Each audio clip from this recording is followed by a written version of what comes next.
Kita memasuki contoh untuk teorema yang kelima tadi. Jadi karena ada 4 penyelesaian, misalkan di sini tentukan nilai X yang memenuhi persamaan berikut. Jadi intinya apa? Nanti himpunan penyelesaiannya tidak hanya satu seperti contoh-contoh yang teorema sebelumnya.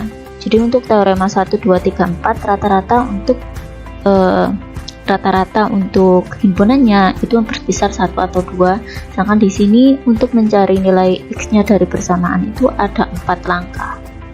Contoh di sini perhatikan X min 4 pangkat 4X, X min 4 pangkat 1 plus 3X. Di sini dia sebagai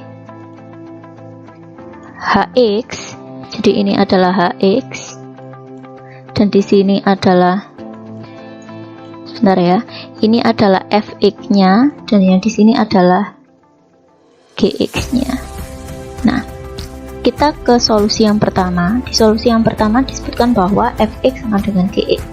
Jadi lagi-lagi kita hanya fokus kepada rumusan yang ditentukan. Kita tidak perlu untuk mencari cara-cara penyelesaian yang lainnya. Fx sama dengan Gx, berarti nanti 4x sama dengan 1 plus 3x. Berarti kan di sini jadi 4x sama dengan 1 plus 3x. Setelah kita selesaikan, kita menemukan nilai x yang pertama, yaitu x sama dengan 1. Ini adalah himpunan penyelesaian yang pertama. Kemudian solusi yang kedua, yaitu ketika hx sama dengan 1. Nah, perhatikan mana yang jadi hx. Di sini adalah x min 4. Jadi x min 4 sama dengan 1, akhirnya ketemu x sama dengan 5. Ini adalah solusi yang kedua atau himpunan penyelesaian yang kedua. Jadi kita untuk sementara sudah menemukan 2 HP-nya, 2 atau 2 nilai x-nya. Kemudian solusi yang ketiga, nah ini yang mungkin agak ribet ya. Di solusi yang ketiga ini dia punya syarat. Jadi pertama kita kerjakan dulu untuk hx sama dengan 0-nya. Kemudian kita periksa di nilai fx dan gx-nya apakah nanti keduanya positif atau tidak. Nah, kita kerjakan yang ini dulu. Jadi untuk hx sama dengan 0, hx sendiri tadi adalah x min 4, ketemu x sama dengan 4. Ini tidak serta-merta menjadi HP ya. Jadi ini bukan langsung kita simpulkan menjadi HP, tapi harus kita periksa dulu ke fx dan gx. Nah, di sini ada kolom periksa. Jadi kita substitusikan, kita masukkan nilai x sama dengan 4 atau angka 4 ini kita masukkan ke dalam persamaan fx dan gx. Untuk yang pertama kita cek di persamaan fx. Fx sendiri adalah 4x. Jadi kita masukkan x-nya ini diganti 4. 4x itu artinya 4 dikali x ya. Jadi di sini 4 dikali 4 ketemu 16. Nah, kita tahu bahwa nilai 16 adalah lebih dari 0 atau positif. Di sini saya tuliskan positif. Kemudian gx kita substitusi dan ketemu 13, sama-sama positif. Nah, apakah memenuhi syarat? Iya, karena yang disyaratkan di sini baik fx dan gx dua-duanya harus positif. Bagaimana Bu jika salah satunya saja yang positif? Misalkan ini 16 dan yang di sini negatif. Berarti x sama dengan 4 ini tidak memenuhi sebagai himpunan penyelesaian. Jadi tidak perlu dituliskan ke dalam HP kesimpulan. Jadi misalkan kalau ini negatif salah satunya atau dua-duanya negatif atau salah satunya negatif, berarti 4 di sini harus dihapus. Tapi karena ini dua-duanya positif, berarti 4 ini memenuhi sebagai HP. Cukup jelas ya. Kemudian untuk solusi yang keempat di sini hx sama dengan negatif 1 dengan syarat. Nah, ini syaratnya cukup banyak. Yang pertama kita selesaikan dulu yang di sini. Hx sama dengan negatif 1. Nah, perhatikan di sini penyelesaiannya seperti sebelum-sebelumnya. Ketemu nilai x-nya 3. Kita akan memeriksa apakah fx gx keduanya ganjil atau genap, dan kita periksa apakah nilai fx dan gx itu sama atau tidak. Sama ya, jadi seperti solusi yang ketiga, kita substitusikan nilai x sama dengan 3 ke fx dan gx, kemudian kita periksa. Nah, yang pertama kita masukkan ke fx, ketemu 12, genap ya 12. Kemudian kita masukkan ke gx, ketemu 10, genap. Karena dia sama-sama genap, berarti untuk ini memenuhi untuk sementara. Kita cek juga apakah nilai 12 dan 10 ini sama atau tidak? Karena sudah jelas beda, berarti X sama dengan 3 ini memenuhi menjadi HP.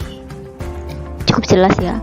Sama seperti yang solusi 3, kalau misalkan ini genap dan ini ganjil, apakah memenuhi? Tidak. Kalau misalkan ini sama-sama 10 ya, maaf, dia memang memenuhi dua-duanya genap, tetapi karena 10, karena yang disyaratkan ini dia tidak boleh sama nilainya, karena ini sama berarti dia tetap tidak memenuhi.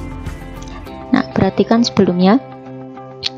Jadi di sini karena ini memenuhi, solusi yang pertama memenuhi, solusi yang kedua ini juga memenuhi, yaitu 5. Jadi ini ada 1, ada 5, kemudian ada 4 dan ada 3.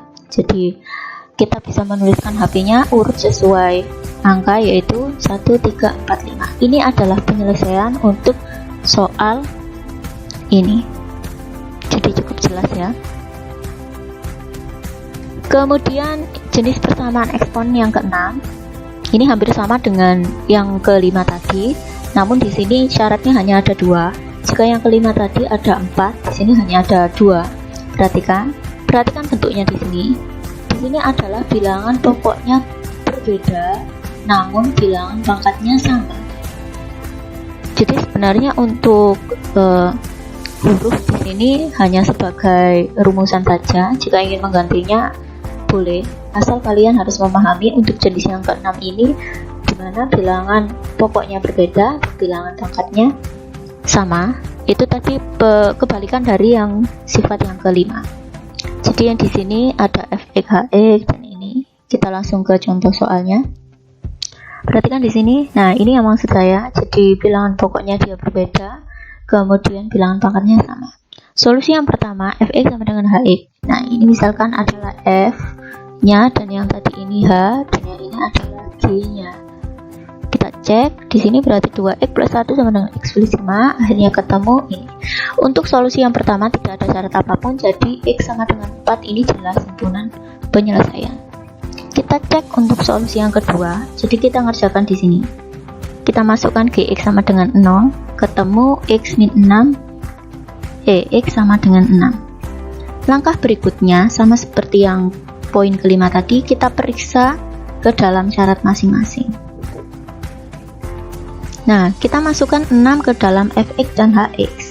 Perhatikan di sini kita masukkan ke fx dulu 2x plus 1, x-nya diganti 6, ketemu 13. Dan kita masukkan ke hx, ketemu 11. Nah, karena yang di persyaratan tadi bahwa nilai fx dan hx tidak boleh 0, kita cek. Yang pertama fx-nya 13, hx-nya 11. Apakah dua-duanya 0? Tidak. Berarti karena sudah memenuhi syarat fx dan hx-nya tidak boleh 0, maka x sama dengan 6 memenuhi sebagai himpunan penyelesaian. Bagaimana jika salah satunya 0 dan salah satunya tidak? Berarti tetap tidak bisa memenuhi penyelesaian, karena yang diminta adalah kedua-duanya harus tidak boleh 0. Jadi keseluruhan HP-nya dari yang solusi pertama tadi yaitu 4, kemudian yang ini 6, jadi HP-nya adalah 4,6.